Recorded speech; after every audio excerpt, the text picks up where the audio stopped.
Anderson Bonner was born into slavery in Alabama in the 1830s. His family history states that he was gifted as a wedding present to the daughter of his former master, who moved him from Alabama to Arkansas and eventually to Texas.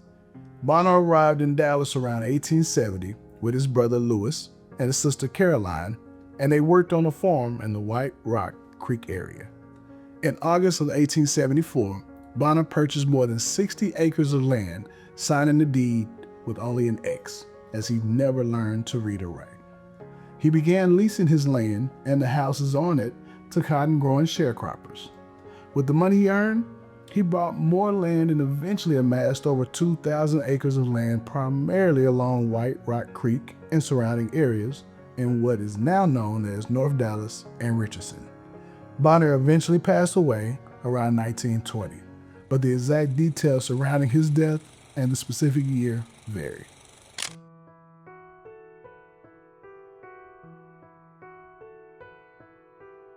Housing had become a problem here in the city of Dallas as a result of the Depression. When the Depression occurs at the end of the 1920s and into the early 1930s, all these people come from Louisiana, Oklahoma, and from the rural areas of Texas to Dallas. And there's no place for them to live.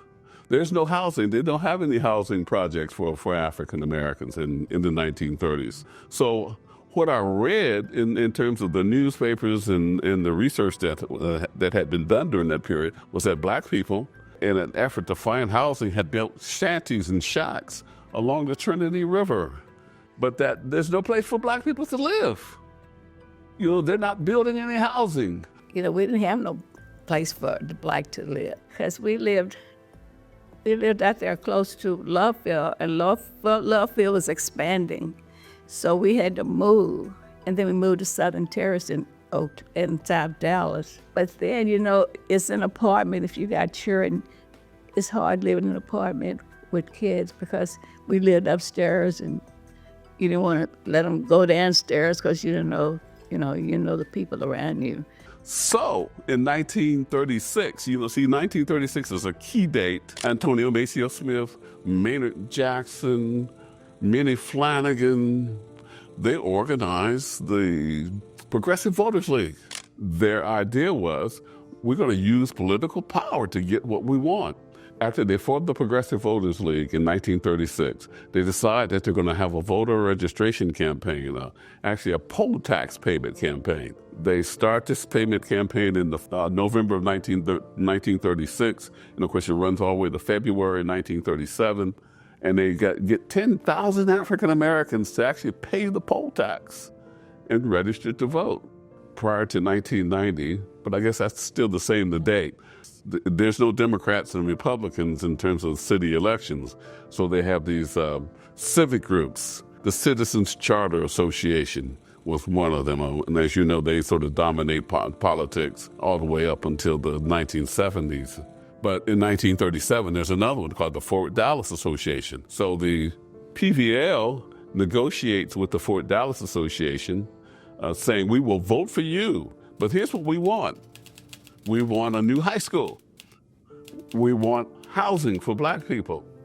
We want black police officers to deal with, the crime problem, and of course to stop the white police officers from beating up black folks. 7,000 black folks sort of turn out for that in April 1937 election, and then they make the difference. They elect the representatives of the Fort Dallas Association, who indeed dominate council, and they were able to pick the mayor. The city council agreed to build a new high school. They agreed to a new housing project. In September, they actually vote to integrate the police department. September 1937, they vote 7-2 to integrate the police department. The council had agreed to set up a police exam, a civil service exam, only for blacks to become police officers. So George Butcher, who was the head of the Klan, basically makes the argument to the local courts that's discriminatory against white people to have a black-only police exam. So he gets an injunction to block the police exam. Then 5,000 white people decide, we don't want Negroes in our community with guns and badges. 5,000 white people show up at City Hall to block or to protest hiring black police officers. So the council meets again and says, no, we will not have this police exam. So it actually delays integrating the police department for 10 years. But when Lincoln High School finished in 1939, they built it. Black people start moving again into South Dallas. And of course, you get the first round of bombings in 1941. They bomb some 20 homes in 1941. Whites start moving in the late 1940s and selling houses in South Dallas to African Americans. So you have another round of bombing in 1951 where they bombed 10 homes. About a dozen black families were firebombed. They had moved into what was then predominantly white South Dallas. As one white civic leader recalls, Main Street, the downtown bankers, got exorcised. They were so afraid of riots. They were bombing folks until Negroes decided to take this thing in our own hand, and they set up and decided they weren't going to have people bombing them home. And according to what I read, there were some people who were arrested, whites who were arrested for this stuff, but nothing ever happened to them.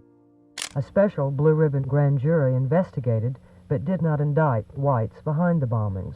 And so then Carl Harbisell is a member of the Dallas Citizens Council, and so he indeed agrees to work with the local banks in order to fund building the houses in that northeast area of Dallas that becomes Hamilton Park. This is Hamilton Park.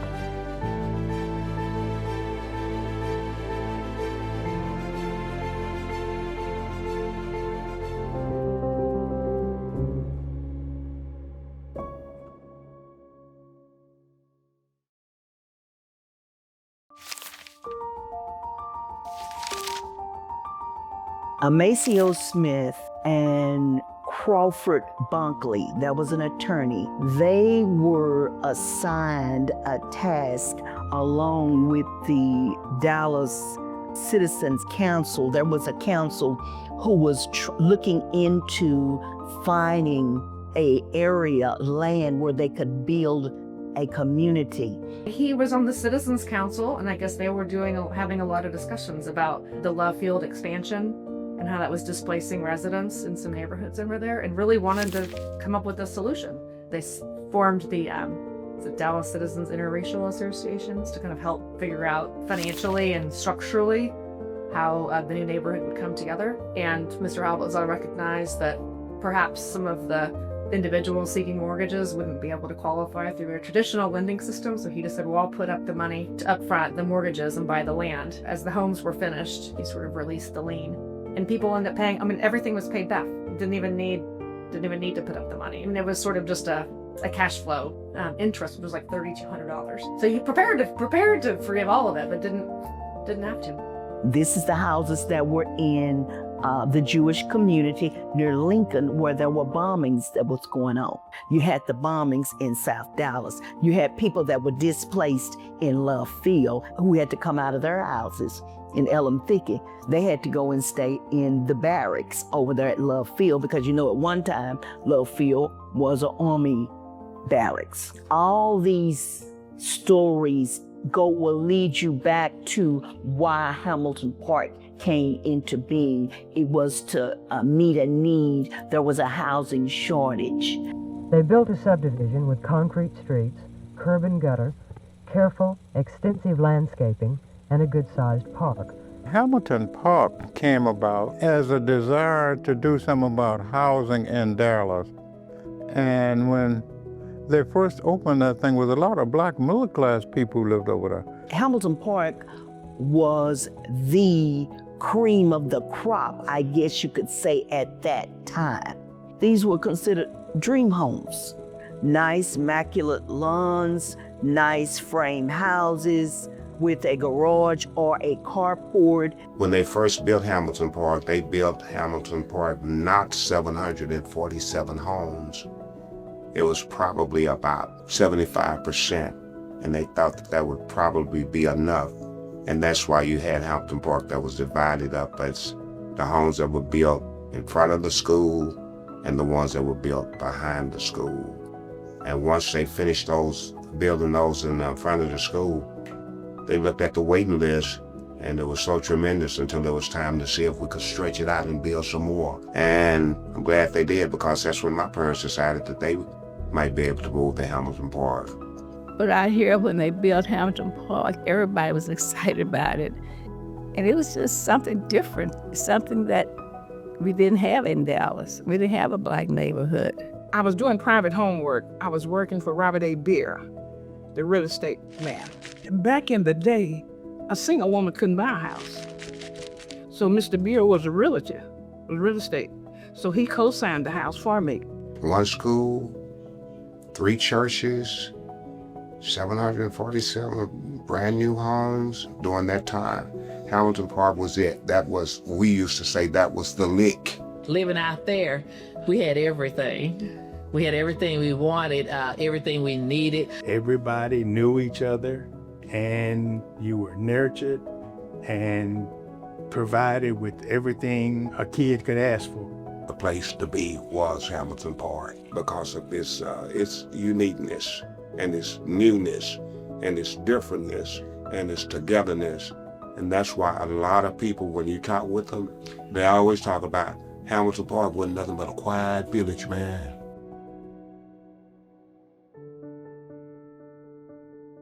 The community got its name from Dr. Richard Theodore Hamilton. Dr. Hamilton was born in Alabama in the 1800s. First, he attended a college there in Alabama. When he graduated, he went on to Howard. Dr. Hamilton had a couple of jobs working, I believe, as an apprentice with the federal government, but he chose to go into the medical field. When Dr. Hamilton came here to Dallas in 1901, he was very disturbed by the living conditions of African Americans. He discovered that the African American male was more at risk of early death, we will say, due to the unsanitary living conditions back in the early 1900s. You lived in houses that were like shacks. If you're working on a railroad track, laying tracks, or you're doing something that's already hazardous to your health with the type of laborious job that you have, and then you come home to a house that may have asbestos, or you live near a mill or a factory that's giving off a lot of pollutants, then all these things would attribute to the African American male, the death rate being high. Dr. Hamilton made the public aware. He wrote in the Dallas Express, I believe it was. Dr. Hamilton was writing in the early 1900s. He wrote about the atrocities that he saw with the Black families. His wife was very influential as well. She was trying to get the public libraries to allow African Americans to come in and be able to use the libraries. So they both were very influential civic leaders during their day.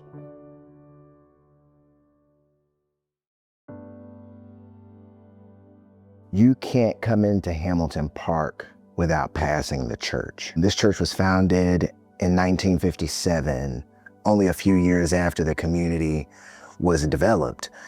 And there were, of course, a couple of other churches that were here. Fast forward 67 years later, this church is the only church to remain in Hamilton Park. This was a church that was founded to shepherd a community. The church was the place where you could find out about voting. If you needed to know something pertaining to the city of Dallas, resources, you went to your church.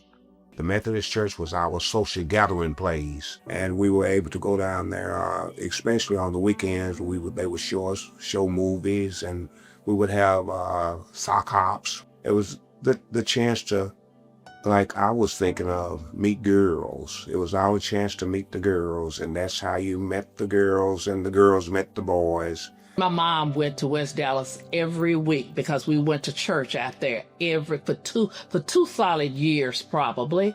We went every weekend and we went to church every Sunday. But my oldest brother, he found a church, Hamilton Park Baptist Church, and we went there and we ended up uniting there. So all of us were members there. Of course, everybody's doing their own thing now, but still, that was wonderful. The Hamilton Park United Methodist Church had the first daycare in the community. I remember because before they had the daycare, all the children in my community in Hamilton Park were bused to Old North Dallas. A school bus came into the community in the early 60s and took us to Munger Avenue Baptist Church. So you go from across town to having churches in your own community to provide that child care. Several of our members grew up in this church and in this neighborhood. They may no longer live in this neighborhood, but who can say that they still go to the same church they grew up in the same neighborhood that they were reared in? The church and the school and the home, those are three entities. Even though they are independent of each other, when you come together, you cannot talk about the school without talking about the church, without talking about the home.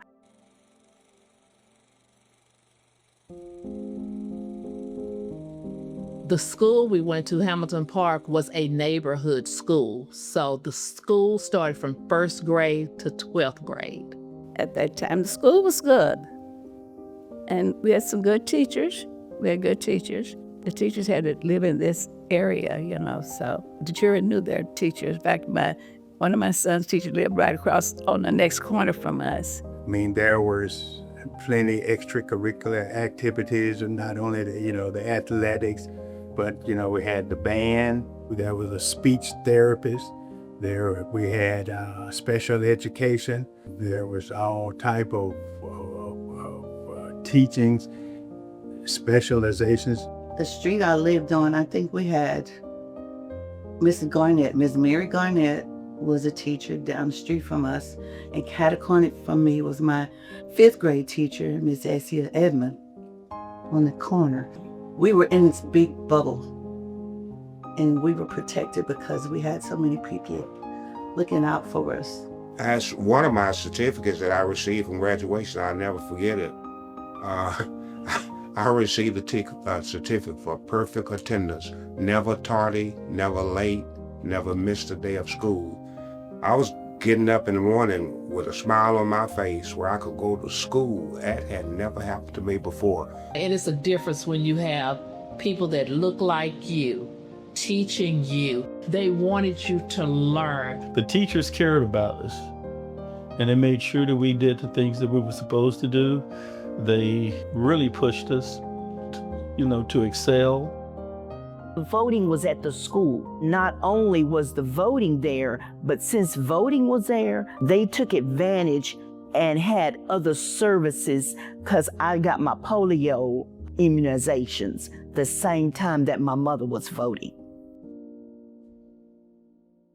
On Friday night football games, you could have come in this neighborhood and you could have stole anything because the whole neighborhood was gone. I mean, even going out of town, whole neighborhood participated. When the school had basketball games and football games, all the parents would get a charter bus and follow the kids around to all the games and everything. So that was one of the unique things about the parents and the school. Even though we were in the Richardson School District, the city of Dallas knew about Hamilton Park because we were a winning team. We were one of the first teams to win the state championship in Hamilton Park. Well, the championship itself, because my senior year, I only played 1 year in Hamilton Park. I attended school, the 11th and 12th grade. I played 1 year in the 12th grade. However, we were the first team in Hamilton Park or the Richardson School District to win any type of championship. We went as far as quarterfinalists, and if we had won that game, then we would have been in the state championship playoff. And the next year, the team that followed us, they did. They won the state championship. That was big for Richardson because Richardson at that time in the school district, they only had 2 high schools. One you would consider the black high school, which was Hamilton Park, and the white high school, which was Richardson. And that was it. We were doing some things not knowing what being the first one to do it. We didn't know what that really meant until it was actually done. We weren't playing because we knew that we would be the first ones, or we knew that people would recognize that.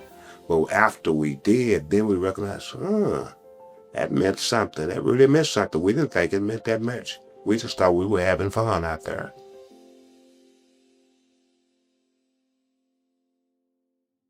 Despite the fact that the Paysetter School came about because of court-ordered desegregation, black and white parents both are happy about it because they think it provides a better educational opportunity for their children. 1954, Brown versus Board of Education. It took them that long, 1970, to integrate the schools here. In 1969, when the courts ordered and forced the Richardson School District to integrate, the high school section of Hamilton Park was taken out. Maybe 2 or 3 years later, the junior high section was taken out. I remember about the integration. It seemed to have been not well organized a plan. My son was involved in it, and we didn't know where he was going to assign until he got home that evening. And my neighbor had 2 sons involved, and one with the one high school, one with the other one with the Richardson High School, one with the Buckner High School. Billy, what do you think about this school now? I think it's all right. Would you rather be going to Hamilton Park? Yes. Why? Because I'm not crazy about the separation from my friends and all. So my last 2 years, my senior year, I was at Lake Highlands. And we were devastated. We didn't like it. We were split up from our classmates that we had been with since elementary school. And, it was hard for some of us, and then for some, it wasn't. But having the school there, it's the hub. It's changed a little bit because you've got some other students coming from outside of just Hamilton Park that are coming because of the magnet nature. What it has done too is I talk to people in other areas of the city and other areas of the district, and they have an affinity for Hamilton Park now that they would never have had otherwise if they weren't part of that school. We were able to get some historic recognitions for the school, and that was a huge piece of it, is to kind of protect the history and the story of Hamilton Park.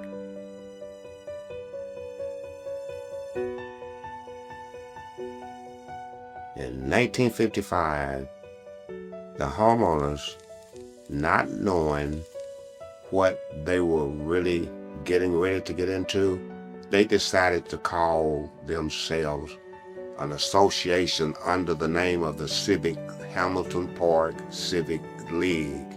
And they started out to have their meetings on the 3rd Tuesday in each month. I remember my dad was always going to the Hamilton Park Civic League meetings, and the meetings for years were held at the Hamilton Park United Methodist Church. But the Civic League is another integral part of Hamilton Park that's been here forever, and it's still going strong. It's always been a connection to be our voice downtown, and with the Civic League, we know how to get attention downtown. I just know every once in a while my mom would go to a Civic League meeting on a Tuesday night. I never knew the schedule. I never knew why. I just knew that I was old enough to where I had to babysit my little brothers and sisters while she was gone. And then later on, I found out that this is what all of the homeowners were doing. Like my dad, one of the first things he would ask my mom when he would come home on a Tuesday morning, did you go to the Civic League meeting? And she would say, yeah. And I found out that everybody else were concerned about being able to at least have someone at the Civic League meetings. And the Civic League meeting, that was another one of the leaks of Hamilton Park. It meant so much to the original homeowners. I didn't find out about the Civic League until 5 years after I had started setting up a home here with my wife, she would go to the meetings like my mom did, but she would go to the meetings for me because I worked second shift. Mr. Harris was to be the precinct chair for Hamilton Park, and I believe he passed it on over to his wife. Mrs. Harris motivated the community by having her husband to drive her around, and she used a megaphone. She was letting the people know we needed to vote. Ever since the people moved out here, I think it's like 95% of the people voted, and simply because we had the Civic League. When time to vote for anything, they would get on their bullhorn and go down each street and say, time to vote. And that was for every election, mayor, whatever.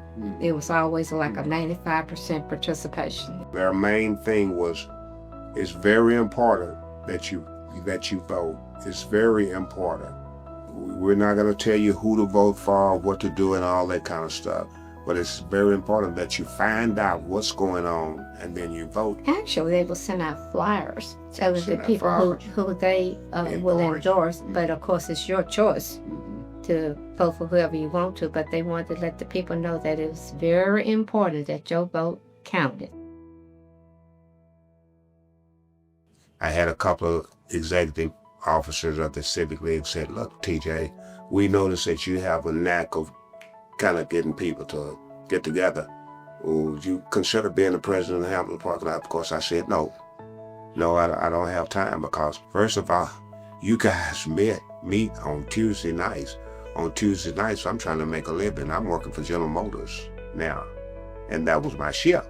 And after a few pushes and shoves, I thought, yeah, okay, I can do this. I can try and do this. I will do this. The leadership of the Civic League, it's not just a position or a role. It is trust. It is who people go to first before you call DPD in some cases, before you call the other services, you're going to go to Jefferson. It was hard for me to be an effective president and work for General Motors like I was doing, because I was a contract administrator. I was training people and things like that, you know. My 9 to 5 was really a 24/7 type job, because I was, every other week, I was in some other major city trying to make a living. And the best thing that I could do was try and make her my private personal secretary, and she was actually doing too much. She was doing all of everything for me. So what I had to do was just go ahead and retire early, and then I could spend my time as a president of the Hamilton Park Civic League and do some things that I really thought it was necessary for me to do to make it what it is today.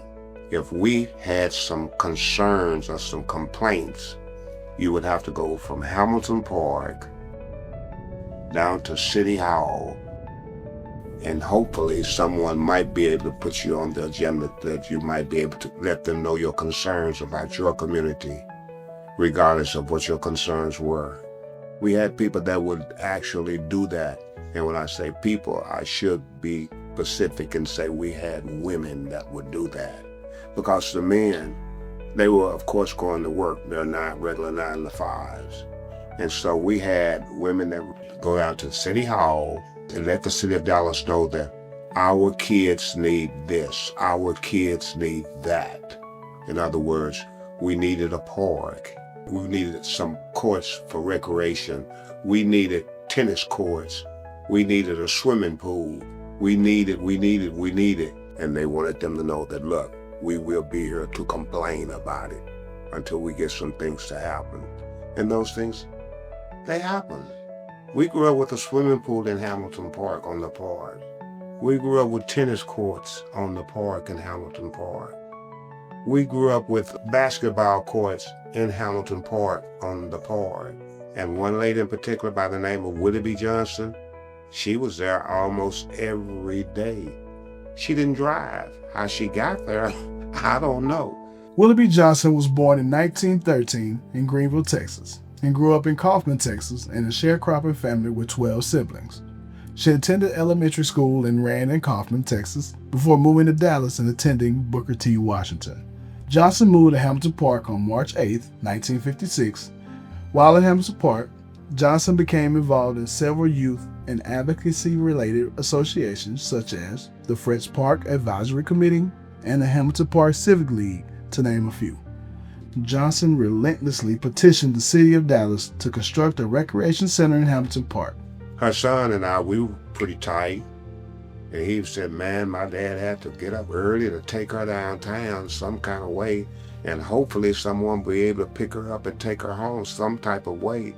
And she was there, and she fought so hard for this community. The first recreation center that was built, which ended up being a meeting place for the Hamilton Park Civic League, was named after Miss Willoughby Johnson.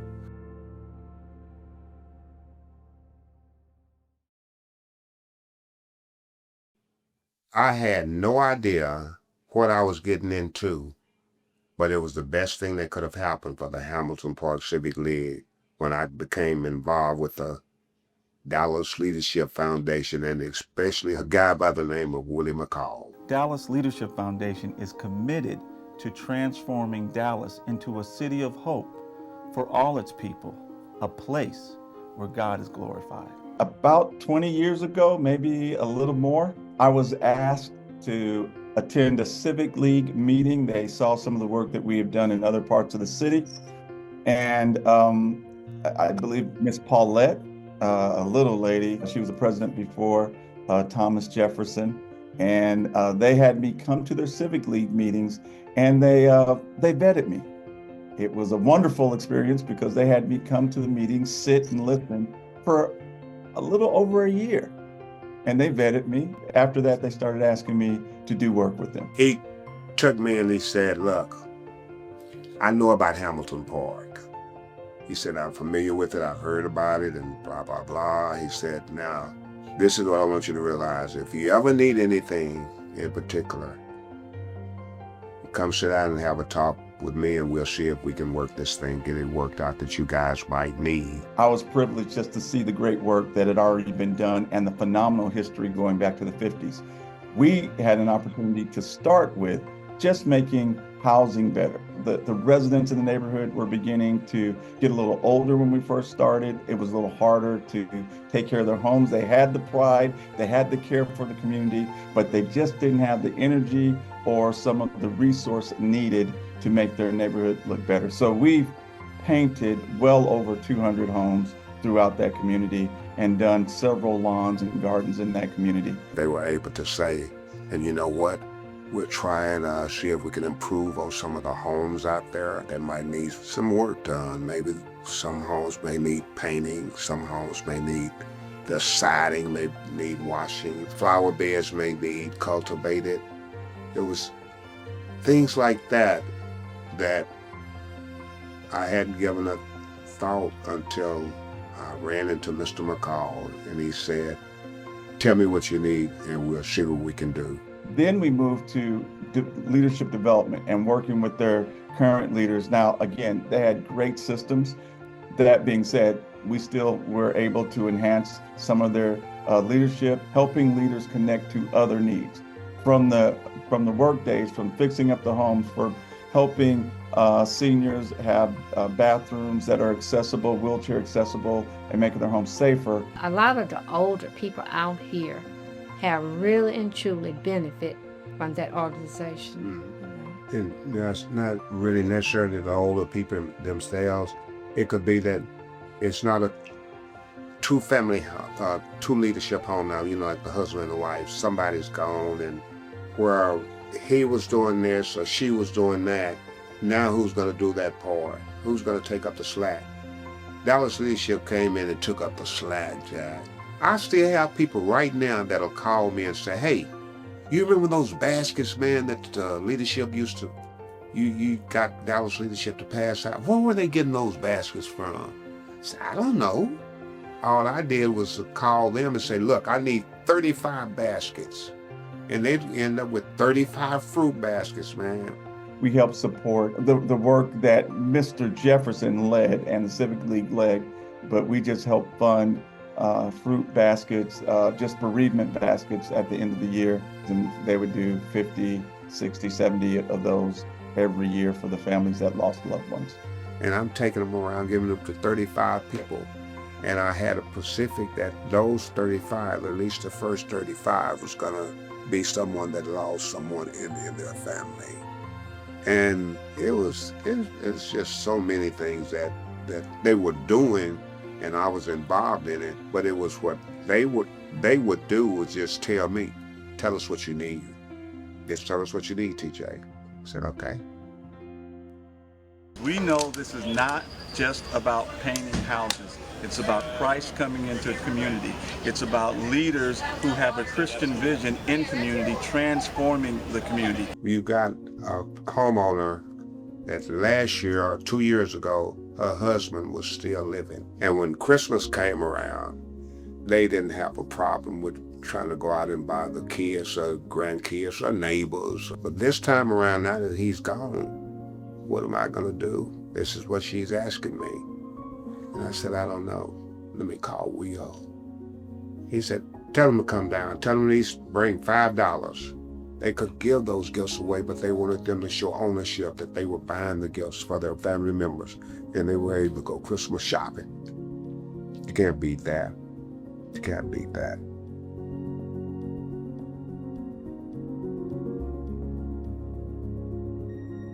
That was an award that came from the President of the United States. My name and my story was submitted from the United Zion Baptist Church when Obama was president. And I had no idea what was going on, none whatsoever. But the way I understand it, Obama is saying, well, we like that story about this guy in Hamilton Park and what he's doing. And so he said, yeah, I think he would be a good recipient for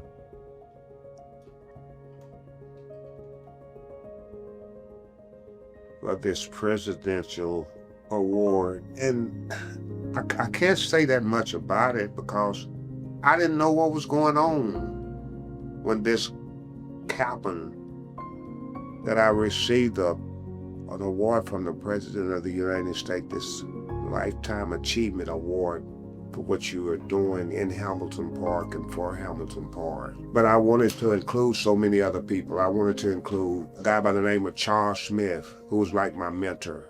Eugene Tenner was like my mentor. Laverne Fields, like an executive. Just, there was so many people other than me that could have gotten this award, because I was like the president of the Hamilton Park Civic League then. But there was 9 other presidents before me that could have gotten the award. They could have gotten it. But I guess I was just at the right place at the right time.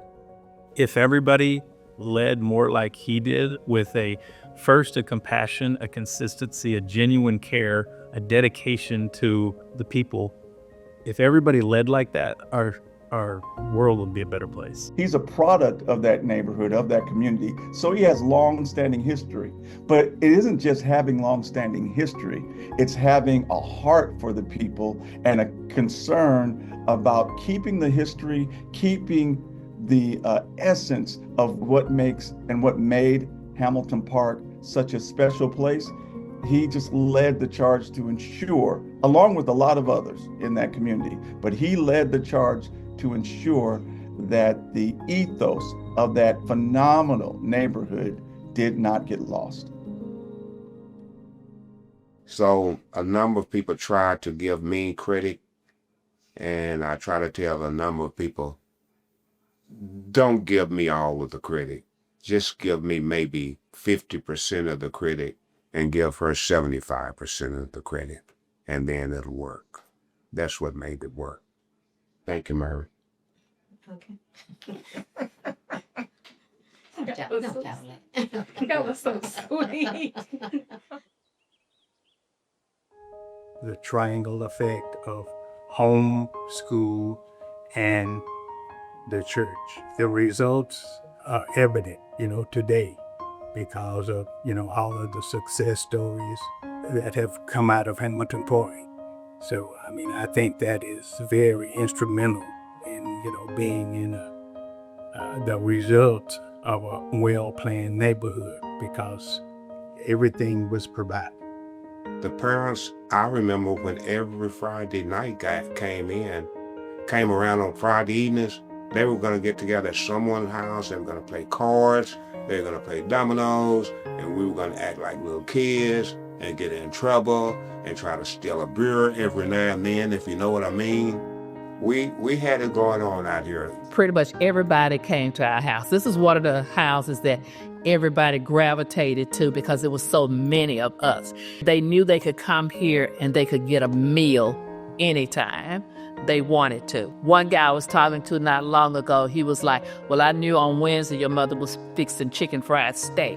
So I knew to come over there on Wednesday because that's what she was cooking. My mom did work kind of part-time a little bit, but because of the kids, she wanted to be available for us. So my mom cooked every day, and every day, Sunday through Thursday, we had a dessert every day. Hamilton Park being built in 1954. You're coming down Central Expressway from Northwest Highway to Forest Lane. Can you imagine that all of that land was undeveloped? There was nothing else that was associated Hamilton Park with Dallas, Texas. And what you had to do was make things happen for you in Hamilton Park. You didn't have to leave this place to get anything that you needed. If you wanted to go to the movie theater, there was a movie theater right up here. If you wanted to go get your hair done, whether it was a haircut or braids or, get a silk press, whatever, you can go get it in Hamilton Park. There was a black-owned shop where the lady sold like everything black owned, and it was where the post office is. You had Village grocery store that was right there, and we stayed on Willowdale, so we would cut through the church and we were right there at Village. You had several different churches you could go to. You didn't have to leave off of this island, so that's why we called it the Islands. Everyone tried to do the very same thing because they had the same thing in mind, a place to raise our kids, and a place that we can call our very own. And so Saturday mornings, it was just like clockwork. Everybody was cutting their yards, everybody was doing their yard work, everybody was doing their maintenance work on their cars, everybody was doing the same thing. Most favorite places to go to were our friends' homes. And we did a lot of that. We used to have what we call gigs on Friday, Saturday, and Sunday night. So we get together and play music and dance and eat our parents' food and have those kind of things. So that was Friday, Saturday, and Sunday. There was a hamburger place called Here 'Tis. We go to Here 'Tis because the hamburgers were 5 for $1. So we go to Here 'Tis and get about 20 hamburgers for the family to eat. Our day was just a normal, typical childhood day where you went over to your next door neighbors, whether they lived next door or across the street, and you talked and you played games, you danced, you just played with paper dolls, you played jacks, you even had the hopscotch. You would make your hopscotch with your chalk on the sidewalk, play kickball in the street. We had a reunion, a community celebration, 70 years, maybe a month ago, maybe. He lived across the street. We've been knowing each other forever, but he told his story. He told his part of the story. He was 23 years old when he bought his house out here. He was the youngest person to buy a home out here back. He was an original homeowner. He said that his dad had told him, if you get a chance to buy a house, start working on getting one in Hamilton Park right now. He said, you need to work on it right now. His dad was an educator, and he listened to his dad, but he didn't have a clue what his dad was talking about. But he said he went ahead and he pursued trying to get a house, and he haven't thought of living any place else. And this guy here, we used to call him Mr. T.I. He was the guy that texted instrument whenever they had some new ideas. 99% of the time, he came up with those ideas for Texas Instrument. And he started out when he was 23 years old. My mom worked for Texas Instruments.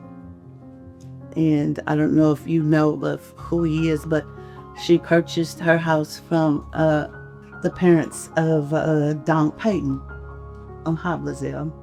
Anyone that wanted to work at Texas Instrument, if you lived in Hamilton Park, it's like you were pre-approved. My mother ended up retiring from Texas Instrument. When we, of course, first came to East Texas, she worked as a maid over in Preston Hollow. And she worked and did what she could, you know, to provide for us. And she was always determined to work elsewhere or not be a maid all her life. She had learned that you had to have at least a high school diploma or GED or equivalent to work at TI. And she hadn't graduated from high school, so she worked and got her GED. Our sisters and I, we used to help her with her lessons so she could, you know, pass the GED test. So finally, she passed the GED and immediately went to work for TI and worked there for 35, 40 years. Never was late, never missed a day at work. I mean, Texas Instrument was a great provider of employment and opportunity for the residents of Hamilton Park. I retired from Texas Instrument, which is so close to me, you know. I had secret clearance, and I worked in a closed area. In fact, I went to Chicago and worked in the O'Hara Tower, preparing some systems. I enjoyed my work at TI.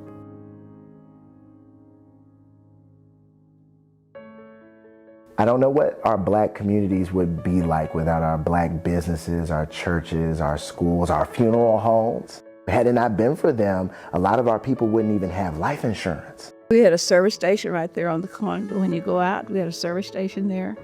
And at one time, we had a grocery store. They had a grocery store out here. And we had a cleaners. And we had a records place we could buy records and places. Yeah, we had a beauty shop, Beauty and Bobby. It was Graham's Beauty and Bobby shop. But Miss Christian owned the beauty shop, and the barber shop was Graham's. So we had, you know, things that we needed. Right where Orbit is now, across the street from Sonic or something, there was a little country store, I guess, when we first moved here. And that was there. And then eventually they started to build this little strip center. And I remember my first haircut, because I wanted to get my hair cut. My hair was really long, so I got picked on in school, hair pulled and the whole nine. And when my mom finally let me get my hair cut, Mr. Arnick cut my hair. It was down at Graham's barbershop. When we moved out here, it was actually like a strip mall. So we actually had a grocery store. You had all those things. You had the hamburger joint. You had a service station that one of my uncles and another guy owned. The doctor that delivered me lived out here. One of his sons was one of my classmates. So it was like you knew everybody. The stories of this community are anchored in this community's own economy. It had its own stores. It had its own businesses. It had its own schools. It had its own recreation center, and it had its churches. And you can always tell where a community is going when a city takes away its schools, its businesses, its recreation centers. At the height of the civil rights movement, our communities were destroyed and being destroyed. And Dr. King will ask a critical question: where do we go from here, chaos or community? And he asked that question upon the heels of really trying to wrestle with the fact that his dream had become a nightmare. If you recall his NBC interview, and he says, you know, I wonder if I've integrated my people into a burning house. As Jimmy Baldwin said on one occasion, what advantage is there in being integrated into a burning house? And I feel that there is a need for a revolution of values in America. The businesses, like the shopping center that we used to have down there at Schroeder and Forest Lane there don't exist anymore. And it's just a drastic change.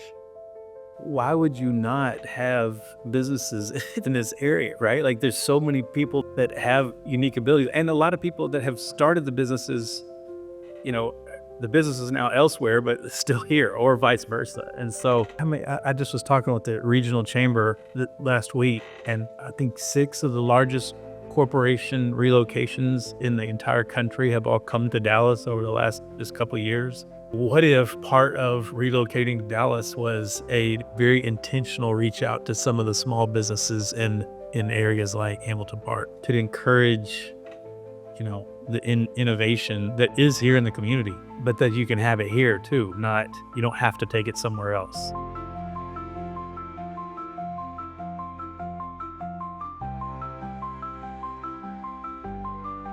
Another one of the dynamics of which I think goes untold is property tax. We are being taxed out of our homes. Older people have passed on, and the children, they don't seem to care as much as we did. It's just a different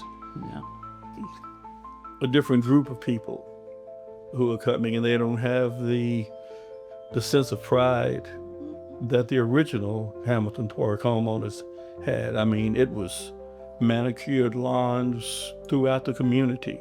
I mean, everybody stepped up. And the housing has changed too. Right now, I think the biggest talk is we have a 3-story house that's being built on one street side here, which we were just flabbergasted about that. Then they had another 2-story house that has already been completed on Campanella. And I think it's going for $600,000. Right. Which is unbelievable. When I bought this house in '65, for $10,500. $10,500. Now, what is it, about $100,000? Oh no. $200,000 now. The same house is $200,000 now.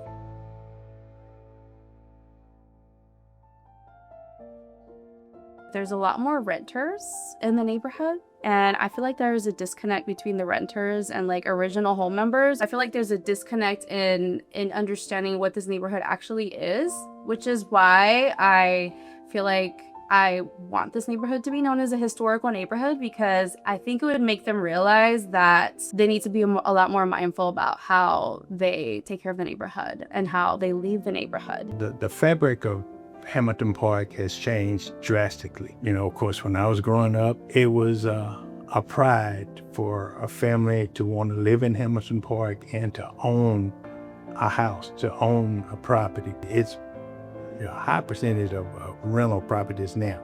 So people now, you know, they're renting the house and they don't care to maintain and keep the properties the way people cared back in the past, you know, when we were younger. There have been times where I literally like get a trash bag and I just walk the street and I just pick stuff up, right? And I have someone drive by and they're like, oh, that's really beautiful. And in my head, I'm like, oh, but why are you not helping me? You know? I think we would just need to like incorporate a little more involvement for them to start to realize where they're really staying. And I think that would connect us a little more and just keep our neighborhood a lot neater and just make it look good, you know? Like we want it to look good for us.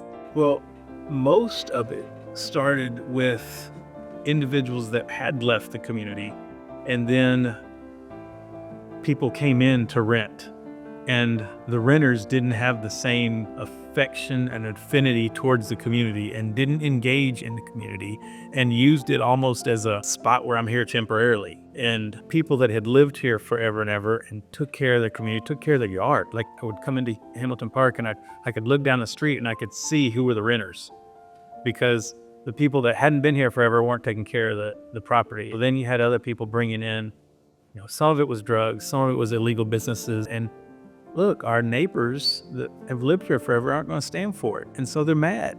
That's a lot of different things. Like your yard not kept up, that's the Hamilton Parkway. If you just kind of doing a whole bunch of riffraff and stuff in your house and stuff, that's not the Hamilton Parkway. We don't do that. Turn that music down. We're not really doing that. Get the cars up off the street. We're not doing that. That's not the Hamilton Parkway. So I wish that this community received a lot more manpower support in regards to just keeping the neighborhood neat and organized. As an elder, it's hard to get out there and do that. And I know Dallas is changing, and you know, with an addition of different styled homes, really may seem like it's defacing the neighborhood a little bit.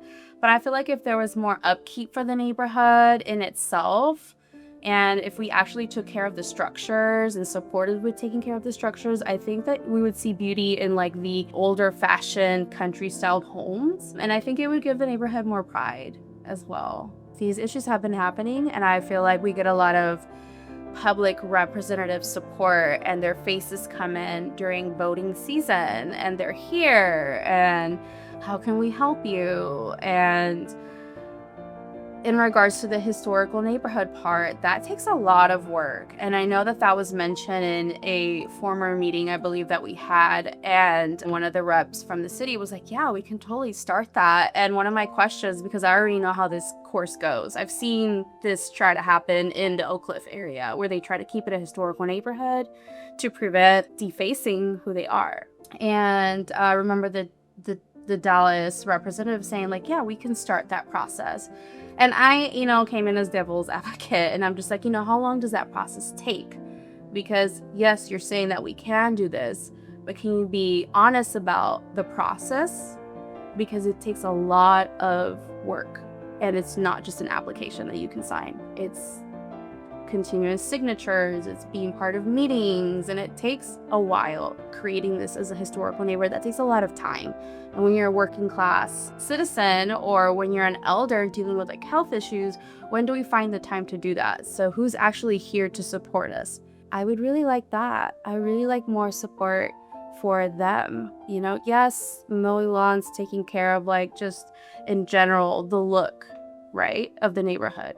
We could get the football team to come in and mow lawns. Yes, but is that going to take care of the main problem that's actually surrounding us? No. At the time of Hamilton Park's beginning, this community had anywhere between 742 homes to 752 homes. Today, those homes, 33% are owned by a white developer in New York City. And I don't have to explain the kinds of implications related to an outside developer owning homes that were originally built by Black people. But if we're not careful and 33% more homes are purchased by someone who is wholly detached from the legacies and the history of Hamilton Park, the question before us ought to be, what will happen to our sisters and brothers when they cannot afford to live in the homes that they built? And I think what had happened is a lot of the older people left their homes to the younger kids. Mm-hmm. The younger kids didn't want it, or either couldn't pay the taxes, so they just up and sold their houses. A number of people didn't look at it as a property that was good for investments. A number of people looked at it as a burden and would just let the burden overwhelm them. The taxes would eat them up, and they couldn't keep up with the taxes. It's a lot of them lost their homes behind that. And with that, you have a church, what I would call a historical and traditional Black church, that brings in almost $1 million a year. Now, the question before us with what we bring in to this church for it to operate is, at what point will we begin to purchase homes such that another developer cannot push out our own people? I think Black churches who are blessed to remain in the communities of their birth, it is a wonderful opportunity for those of us who still have that to be able to speak to the kinds of socioeconomic dynamics that impact our people and our neighbors who are being marginalized in ways we were years ago.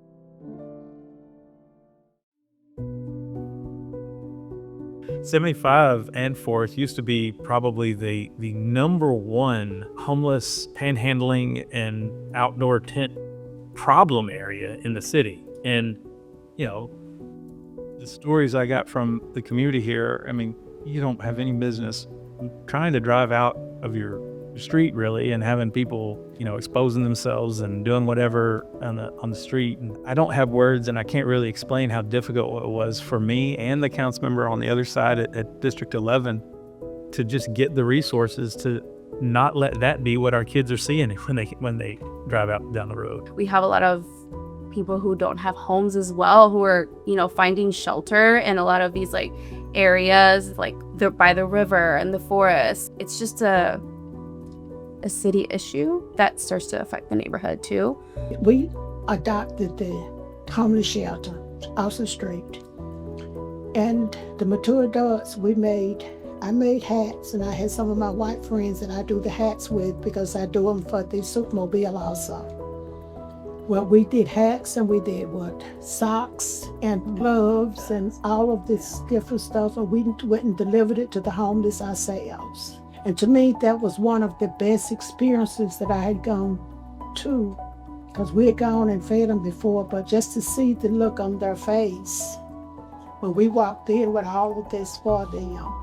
I think we often just assume that our unsheltered neighbors are unsheltered by choice.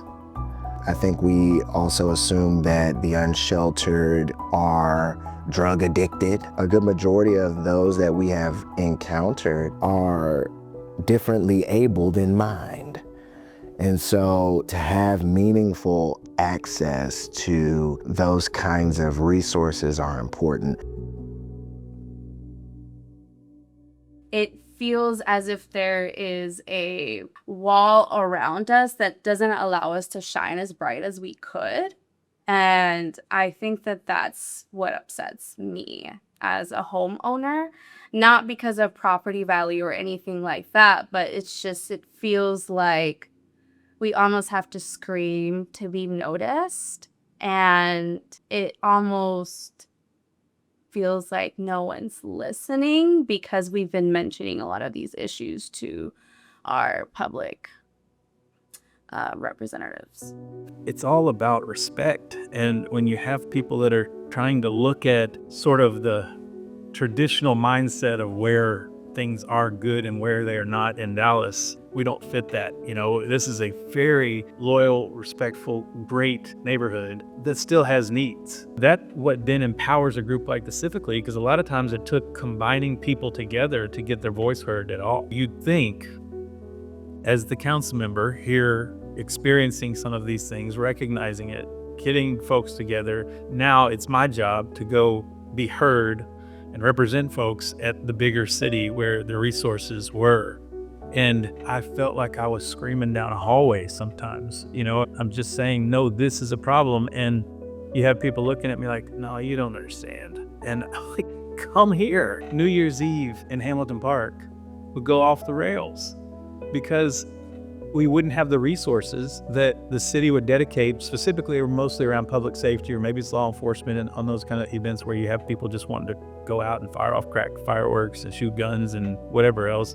Trying to be celebratory, it gets ugly at sometimes, and we were having more than our fair share of those types of activities because people knew the DPD is going to be dealing with other issues. They're not going to be here. I believe this community does a wonderful job of advocating for itself, but I don't know if the partnerships and the relationships that we have developed for ourselves are as affirmed by those we believe are really partners. So it's one thing for me to advocate for myself and tell you what's going on, tell you what needs we have. It's another thing for you to actually do it. And sometimes I wonder if how slow our partners move their feet if there's not some kind of hidden agenda related to their trying to monopolize upon the land we've toiled upon. There's a traditional or historical, what I'd call a bubble in District 10. And even the way that our city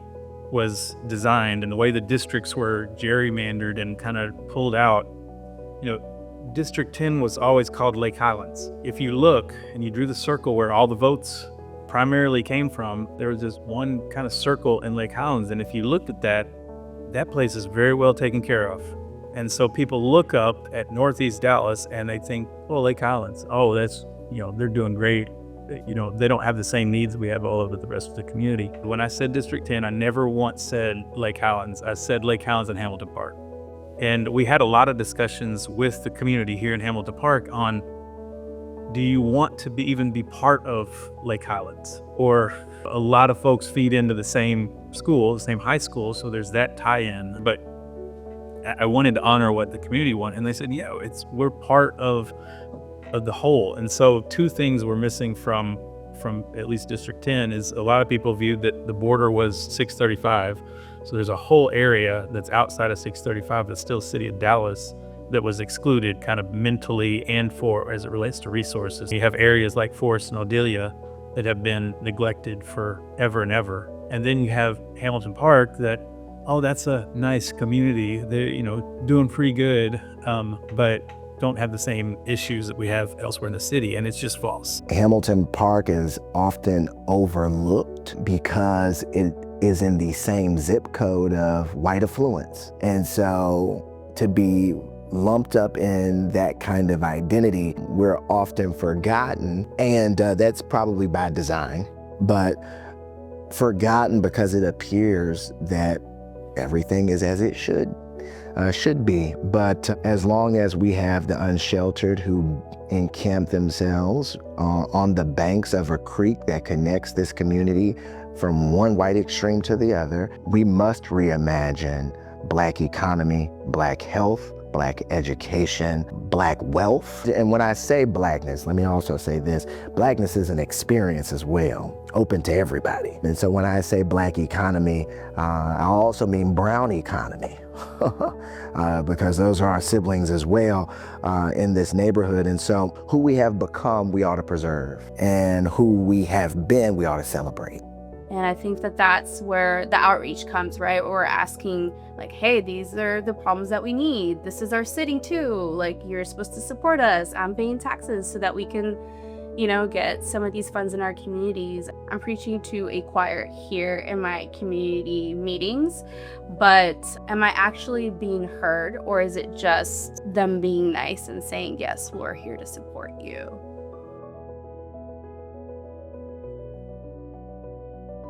I know that it was a community built from the 50s, and I know those days are gone. And so I'm not trying to say that I'm not aware of what has been taking place the last maybe 25 years. People have been leaving the community. Crime has been going on, but we are vigilant and we're watchful, and we're not gonna just let anything happen to our children and to our parents and to the community. We are very involved and concerned.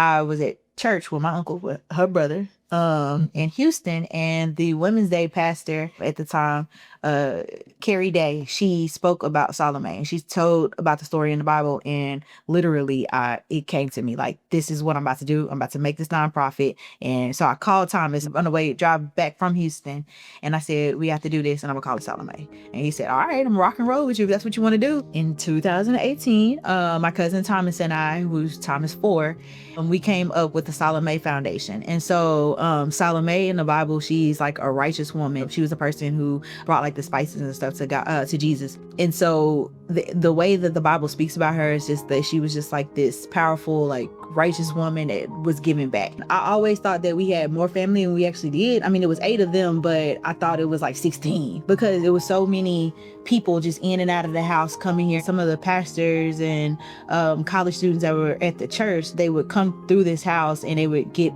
a plate or come and get some toilet tissue out the back or something. They were just taking care of all these people. So from a child, I saw that growing up. And then when they passed on, I saw my uncle doing it. It's kind of one of those things where I just constantly saw somebody giving back. Whether it was just like on our own or with family, we were kind of already doing some type of like philanthropy, so to speak. But we just needed to kind of package it up and put a name on it and really kind of set some things forth. In 2019, we did a couple of those Sundays in the park. And then after that, that's when COVID hit.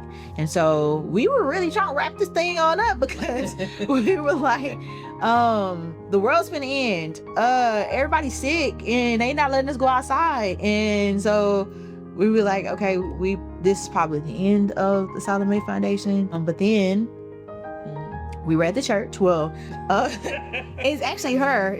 She actually did this. And she actually was the plug for this.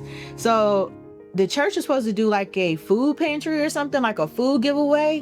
And I don't know where the lines of communication mixed up or some sort, but my grandma and my mom went up there to get a food box and nobody was at the church, but it was a truck full of groceries, like thousands of boxes of groceries. And so the truck driver, he was like, I'll get y'all some off of it, but ain't nobody here. He gets on the phone with the person who sent him over there. And so there was some type of miscommunication where it didn't get back to that organization that they were not supposed to be at that church because nobody was going to be at the church. So they have all of this produce and stuff that's cold and they can't just keep it on the truck. So my mom is talking to the guy of this other organization. He says, well, we need to get rid of this food. And she said, my daughter can get rid of it. And so he said she can get rid of 1,000 boxes of food. She said, oh yeah. So my mom called me and I'm like, bro, you tripping. So I called Thomas and I said, you trying to get rid of 1,000 boxes of food? He said, nah, ain't no way y'all just came up on a food truck. I said, it's a way. There's a way. And so we pulled up to the rec center. I sent out a text message to everybody. I called some of the senior citizens and I said, hey, y'all tell everybody we got this food. We got to give it away. And we was out there for like maybe 3 hours. And we went down here to the Hispanic apartments. It's predominantly Hispanics. It's always been that's right here.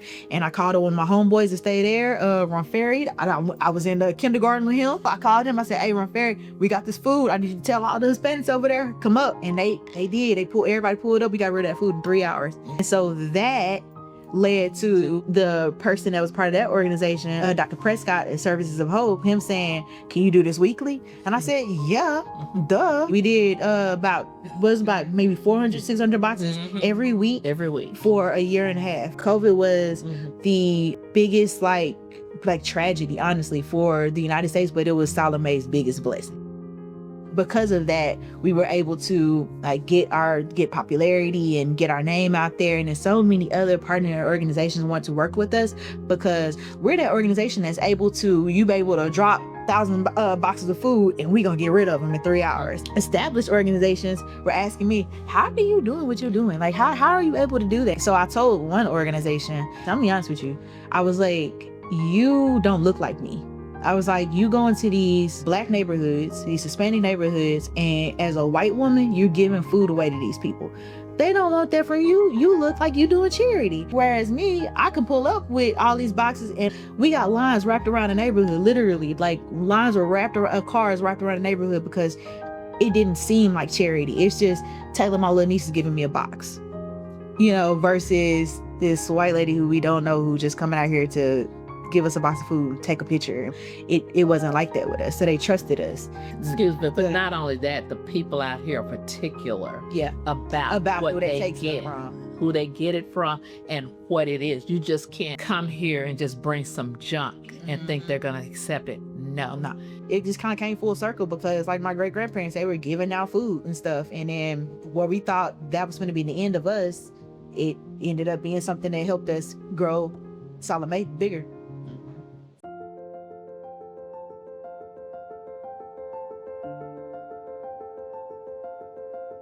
When you talk to our neighbors, one thing is for sure, it's not some glory days that they live in. They want to experience these same kinds of access, amenities, development as our neighbors, and they want to experience those things through the lens of their being. They want to be able to see themselves as worthy, as lovely, as beautiful as the homes they've had. Hamilton Park is blessed to still have, although on a small scale, its church, its school, and its recreation center. But the question ought to be asked related to those things: what images, what stories are those institutions telling? What vision do those institutions have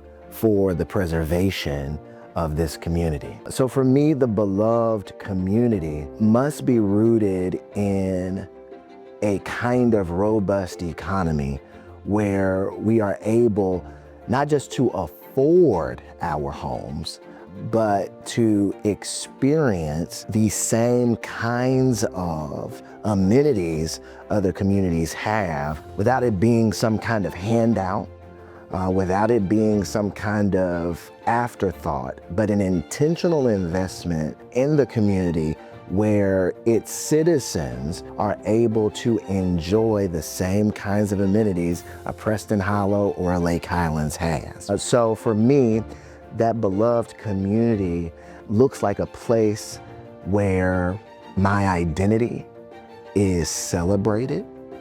It's enshrined, not just in the names of streets, right? But in the dignifying of our homes, of our own dwellings. In addition to that, that beloved community looks like a school where we're able to teach our stories and our narrative being the common language of our learning, right?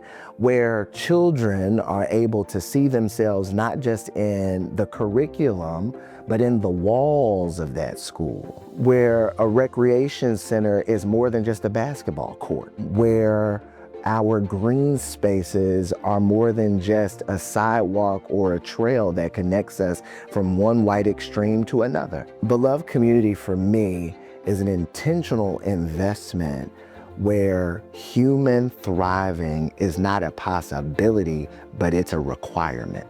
I love going to North Park Mall. I love going to Galleria. I know I'm not going to get that here.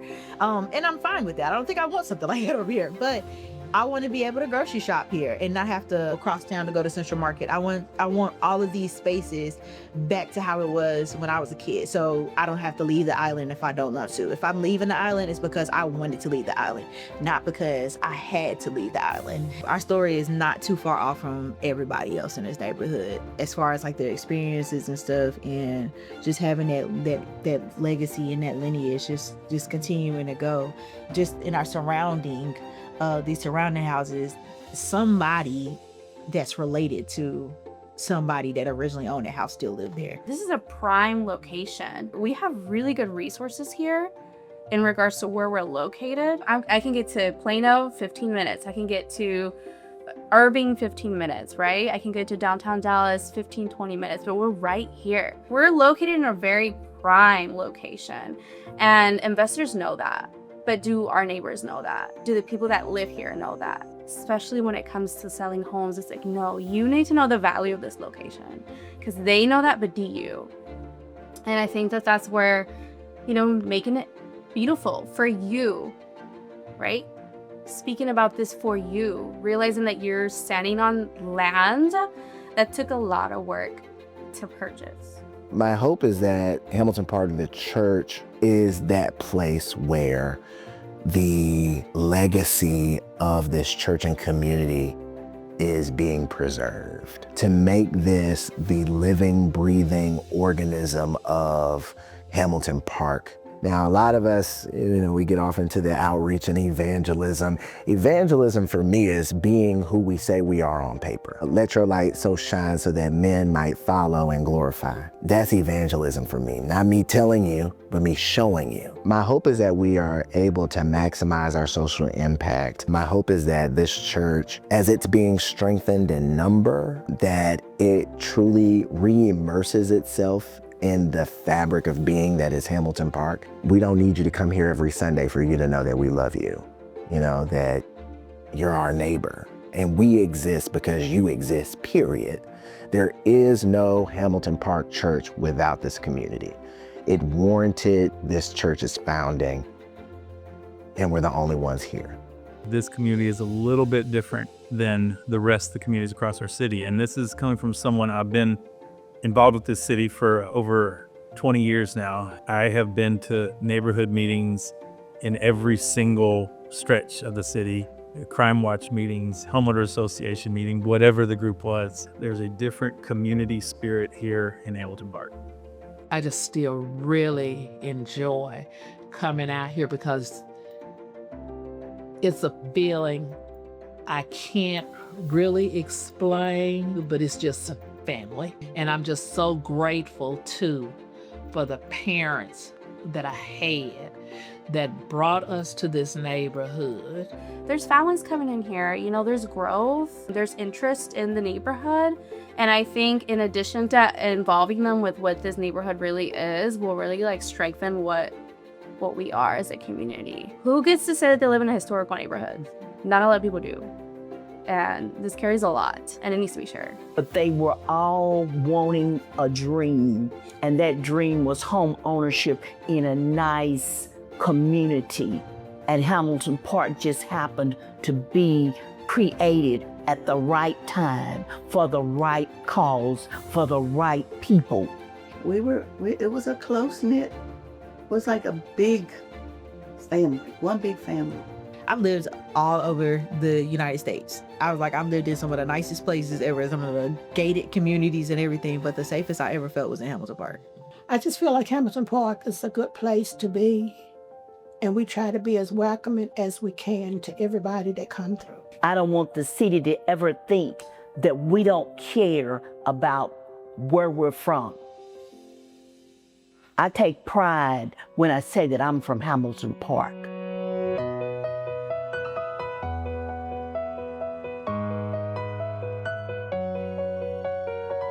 My parents knew what they were doing.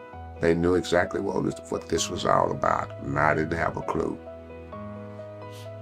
But now I do.